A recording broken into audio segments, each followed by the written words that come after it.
Baik, Assalamualaikum warahmatullahi wabarakatuh. Perkenalkan, nama saya Gabriel dari kelas E dengan NIM 45220910179. Sebelumnya saya mohon maaf, saya lambat mengumpulkan tugas video ini karena saya merupakan mahasiswa pindahan dari kelas lain, yaitu dari kelas C menuju ke kelas E. Nah, pada video kali ini saya akan membuat video yang menjelaskan terkait ilmu pengetahuan dan kebenaran ilmiah. Nah, ilmu pengetahuan ini sendiri berasal dari bahasa Arab, yaitu ilm yang berarti memahami, mengerti, atau mengetahui.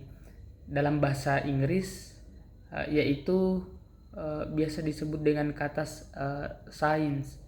Dalam bahasa Indonesia, kata science berasal dari bahasa Latin, yaitu scio atau sire lah, yang berarti dari semua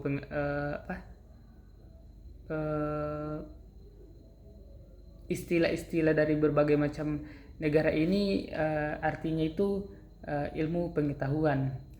Jadi semua artinya sama. Nah, menurut para ahli ada beberapa definisi ilmu. Yang pertama itu dari Muhammad Hatta, mengatakan bahwa ilmu adalah pengetahuan yang teratur tentang pekerjaan hukum sebab akibat dalam suatu golongan masalah yang sama sifatnya, baik menurut kedudukannya maupun menurut hubungannya. Nah, sedangkan dari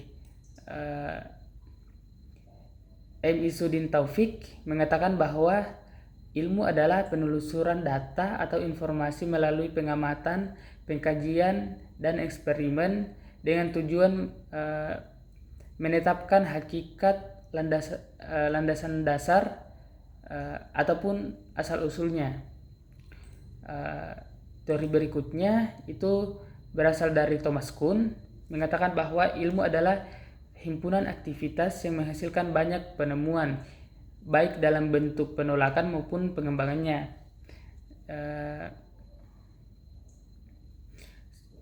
Teori berikutnya itu Moritz berpendapat bahwa ilmu adalah kunci untuk mengungkapkan segala hal, baik dalam jangka waktu yang lama maupun sebentar. Teori berikutnya itu dari N.S. Asmadi, mengatakan bahwa ilmu merupakan sekumpulan pengetahuan yang padat dan proses mengetahuinya itu melalui penyelidikan yang sistematis serta terkendali, atau biasa disebut dengan metode ilmiah. Jadi metode ilmiah itu ketika ada tindakan sistematis di dalamnya. Jadi proses penemuan pengetahuan itu ada proses sistematisnya, begitu. Nah, secara etimologi, pengetahuan berasal dari bahasa Inggris atau knowledge, yang berarti pengetahuan. Nah, menurut Notoa Mojo dalam Hamid 2011 berpendapat bahwa pengetahuan merupakan hasil dari tahu, dan ini setelah orang melakukan penginderaan terhadap objek tertentu. Penginderaan yang terjadi melalui panca indera manusia, yakni indera penglihatan, indera pendengaran, indera penciuman, indera perasa, dan peraba. Nah, dari sebagian besar pengetahuan manusia diperoleh melalui mata dan telinga. Jadi seperti yang kita tahu, pengetahuan ini dapat kita dapat kita deteksi melalui penglihatan kita. Jadi apa yang kita lihat itu akan menjadi pelajaran buat kita, maupun yang terdengarkan oleh telinga kita, begitu. Nah, menurut Sangaji dan Sophia, ada 4 cara memperoleh pengetahuan, yaitu pengalaman pribadi, modus otoritas, penalaran deduktif, dan penalaran induktif. Yang pertama itu pengalaman pribadi. Nah, ketika kita menghadapi satu masalah, manusia akan mencari solusi dengan belajar dari pengalaman masa lalunya. Nah, ini itu bisa terjadi ketika kita mengalami masalah di masa lalu dan kemudian masalah itu terulang di masa depan, itu kita akan lebih mudah mencari jalan keluar atau pemecahan masalahnya itu lebih mudah kita dapat karena kita sudah mengalami permasalahan ini sebelumnya. Jadi ada proses pembelajaran di dalamnya. Yang kedua itu ada modus otoritas. Jika orang yang mempunyai wewenang atau pengetahuan tertentu memberikan penjelasan, wajar orang lain mendengar dan mempercayainya. Ini itu contohnya itu seperti mungkin seorang dosen ketika ia memberikan pengajaran kepada mahasiswa, dosen ini memiliki wewenang karena mereka punya pengetahuan, mereka punya kompetensi, sehingga wajar jika mahasiswa mempercayainya sebagai sumber pengetahuan yang terpercaya, seperti itu. Nah, terus yang ketiga ada penalaran deduktif, dimulai dari hal-hal yang bersifat umum menuju hal yang khusus. Penalaran deduktif disebut juga silogism dan digunakan untuk menguji suatu kesimpulan. Nah, poin yang keempat ada penalaran induktif. Dalam penalaran induktif, pencarian pengetahuan dimulai dengan cara observasi terhadap hal-hal khusus atau fakta konkret menuju hal-hal umum. Nah, ada beberapa sumber pengetahuan. Di antaranya ada rasional, empiris, kritisis, dan intuisi. Nah, yang pertama itu ada rasional, di mana aliran rasionalisme ini berpendapat bahwa sumber pengetahuan itu berasal dari pikiran rasional atau akal kita dan jiwa manusia. Nah, yang kedua itu ada empiris yang mengatakan bahwa aliran yang empirisme ini ialah aliran yang menganggap bahwa pengetahuan manusia itu berasal dari pengalaman manusia dari dunia luar yang ditangkap panca indera. Nah, terus ada kritisis. Nah, kritisis ini adalah aliran yang berpendapat bahwa pengetahuan manusia itu berasal dari dunia luar maupun dari jiwa atau pikiran manusia. Nah, terus intuisi ini pengetahuan yang diperoleh tanpa melalui proses pemikiran tertentu, gitu. Nah,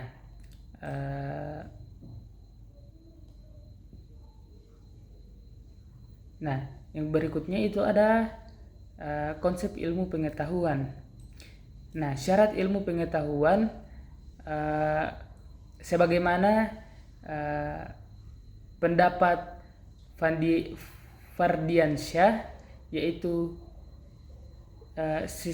sistematik, yaitu merupakan kesatuan teori-teori yang tersusun sebagai suatu sistem. Yang kedua itu ada objek dan intersubjektif, yaitu teori tersebut terbuka untuk diteliti oleh orang lain, sehingga hasil dari penelitian tersebut bersifat universal.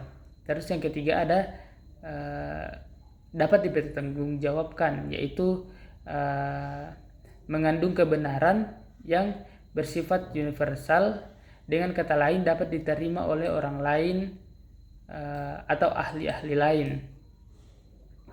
Beberapa ciri yang menandai ilmu pengetahuan yaitu ilmu pengetahuan secara metodis harus mencapai suatu keseluruhan yang secara logis koheren.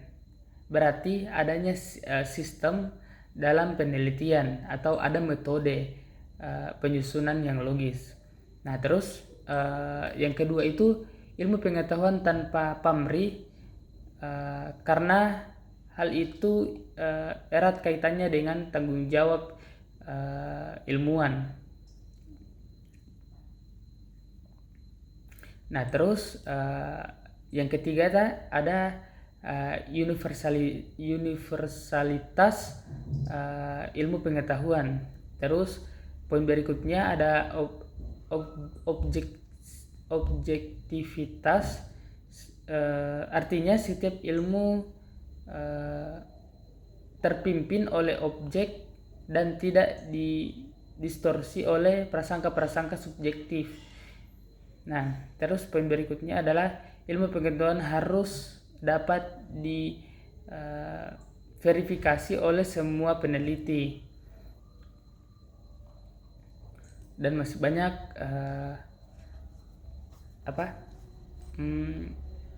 poin-poin berikutnya. Nah, terus ada hakikat kebenaran. Hakikat kebenaran dari ilmu pengetahuan ini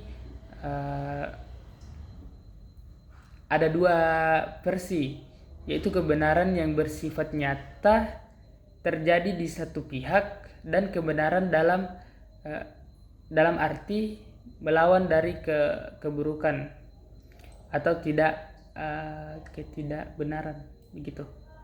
Nah, kebenaran ini mutlak dan tidak sama ataupun langgeng, melainkan bersifat relatif. Sementara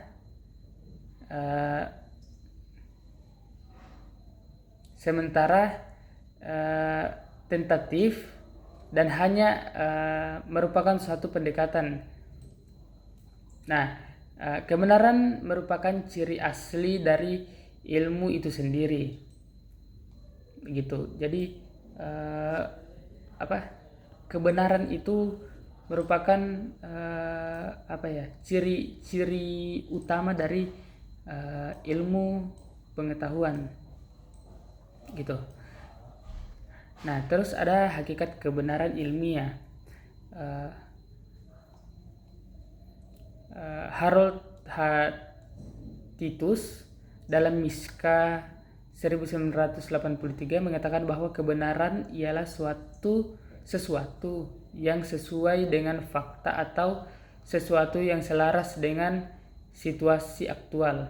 Kebenaran ialah kesesuaian antara pernyataan mengenai fakta dengan fakta aktual atau antara keputusan dengan situasi yang di seputar atau environmental situational yang diberikan intervensi. Dalam ilmu pengetahuan, kebenaran selalu bersifat sementara atau selektif. Kebenaran ilmiah lahir dari proses penelitian ilmiah. Secara ontologi, kebenaran ilmu pengetahuan digolongkan pada dua jenis teori, yaitu kebenaran korespondensi untuk ilmu-ilmu kealaman dan teori kebenaran koherensi untuk ilmu-ilmu humaniora dan sosial. Sifat kebenaran ilmu adalah universal sejauh kebenaran tersebut dapat dipertahankan. Jadi ilmu pengetahuan itu bersifat universal atau umum, begitu. Nah, terus ada metode ilmiah. Nah, seperti yang dijelaskan sebelum-sebelumnya bahwa pengetahuan itu berasal dari metode ilmiah, yang mana pengetahuan itu dapat ditemukan melalui metode-metode ilmiah. Nah, metode ini menggunakan langkah-langkah yang sistematis, teratur, dan terkontrol, supaya setiap metode yang digunakan dalam penelitian tersebut dapat dipertanggungjawabkan. Nah, kriteria dari metode ilmiah ini ada, yang pertama itu berdasarkan fakta, bebas dari prasangka, menggunakan prinsip-prinsip analisis, menggunakan hipotesis, menggunakan ukuran objektif, menggunakan teknik kuantitatif. Metode ilmiah didasarkan oleh sikap ilmiah.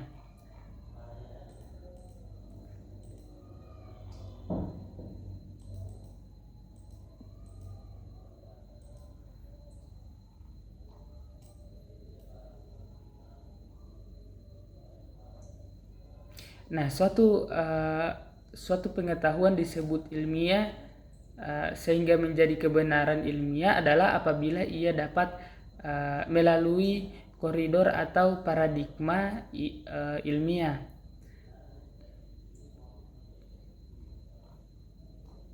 Nah, kebenaran ilmiah terwujud oleh konsep-konsep ilmiah yang mendasarinya, yakni teori ilmiah dan fakta ilmiah. Nah,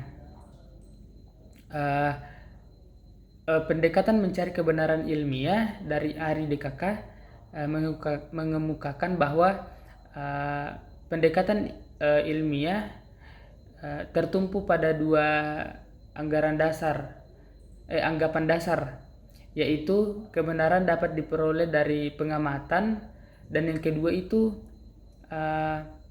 gejala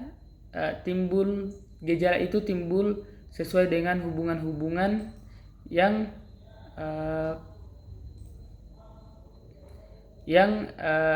berlaku menurut hukum tertentu.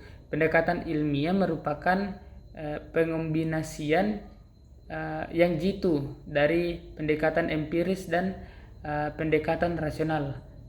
Kombinasi ini didasarkan pada hasil analisis terhadap dua pendekatan tersebut.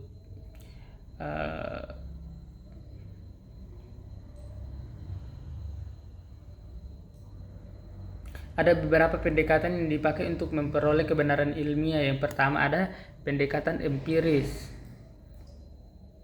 Nah, tidak dapat dipungkiri bahwa dengan pengamatan kita mendapatkan pemahaman yang benar mengenai bentuk, ukuran, warna, dan seterusnya mengenai suatu hal. Nah, upaya untuk mendapatkan kebenaran dengan pendekatan demikian merupakan upaya untuk elementer namun tetap diperlukan. Terus yang kedua itu ada pendekatan rasional. Cara lain untuk mendapatkan kebenaran adalah dengan mengandalkan rasio atau rasional. Upaya ini sering terjadi atau disebut sebagai dengan pendekatan rasional. Ya, golongan yang menganggap rasio sebagai satu-satunya kemampuan untuk memperoleh kebenaran disebut kaum rasionalis. Premis yang mereka gunakan dalam penalarannya adalah ide yang menurut anggapannya memang sudah ada sebelum manusia memikirkannya, gitu. Nah, terus poin berikutnya ada pendekatan intuitif. Nah, menurut Jujun, intuisi merupakan pengetahuan yang didapatkan tanpa melalui proses penalaran tertentu. Intuisi bersifat personal dan tidak bisa diramalkan. Bahwa intuisi yang dialami oleh seseorang bersifat khas, sulit atau tidak bisa dijelaskan, dan tak bisa dipelajari atau ditiru oleh orang lain. Bahkan seseorang yang pernah memperoleh intuisi sulit atau bahkan tidak bisa mengulang pengalaman yang serupa. Nah, terus ada pendekatan religius. Nah, ini tuh berkaitan dengan kepercayaan manusia. Kebenaran religius bukan hanya bersangkut paut dengan kehidupan sekarang dan yang tertinjau oleh pengalaman, namun juga mencakup masalah-masalah yang bersifat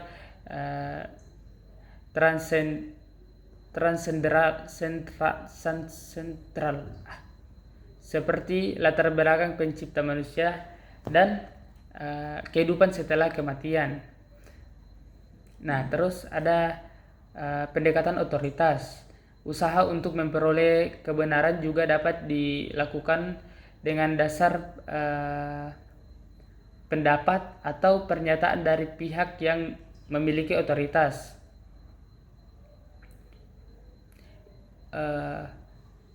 Hal yang dimaksud adalah individu-individu yang memiliki kelebihan tertentu dibanding anggota masyarakat pada umumnya.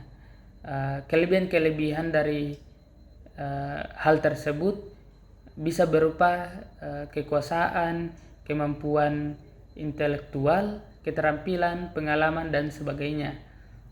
Nah, yang terakhir itu ada pendekatan ilmiah. Pendekatan ilmiah bertumpu pada dua anggapan dasar, yaitu kebenaran dapat diperoleh dari pengamatan dan gejala itu timbul sesuai dengan hubungan-hubungan yang berlaku menurut hukum tertentu, gitu.